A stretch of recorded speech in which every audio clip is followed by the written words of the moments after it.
ప్రభునందు ప్రియులైన మీకందరికీ యేసు క్రీస్తు ప్రభువారి నామంలో శుభవందనాలు తెలియజేస్తూ ఉన్నాం. దైవజనులు బ్రదర్ భక్త సింగ్ గారి పరిచర్యలో నుండి దైవ మర్మములు జూన్ 24. నా ఆజ్ఞలను అంగీకరించి వాటిని గైకొనువాడే నన్ను ప్రేమించువాడు. యోహాను సువార్త 14:21. దేవుని స్వరమును విను అనుభవమును మనం ఎట్లు పొందగలము? అపోస్తలుడైన పౌలు ఈ పాఠమును ఈ నూతన జీవిత ఆరంభంలోనే నేర్చుకొనెను. దేవుడు తనతో మాట్లాడవలనని కోరిన ఎడల తాను అన్ని విషయములలో విధేయుడొకటకు నేర్చుకొనవలెను.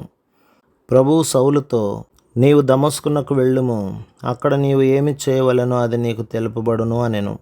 అపోస్తల కార్యములు 9:6. సౌలు ఎదురు ప్రశ్న వేయక విధేయుడయ్యను.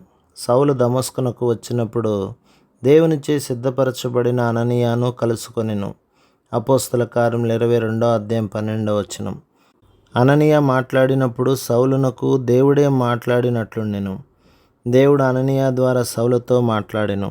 అననీయ సౌలుతో మాట్లాడినప్పుడు, నేను హింసించిన దేవుడు నన్ను క్షమించెను, ఆయన నన్ను సాక్షిగా ఎన్నుకొనెను అని నమ్మెను. కనుక మనము దేవునికి విధేయులమైనప్పుడే ఆయన స్వరమును వినగలము. ప్రభు మిమ్మును, మీ కుటుంబమును, మీ సంఘమును దీవించి ఆశీర్వదించునుగాక. ఆమెన్.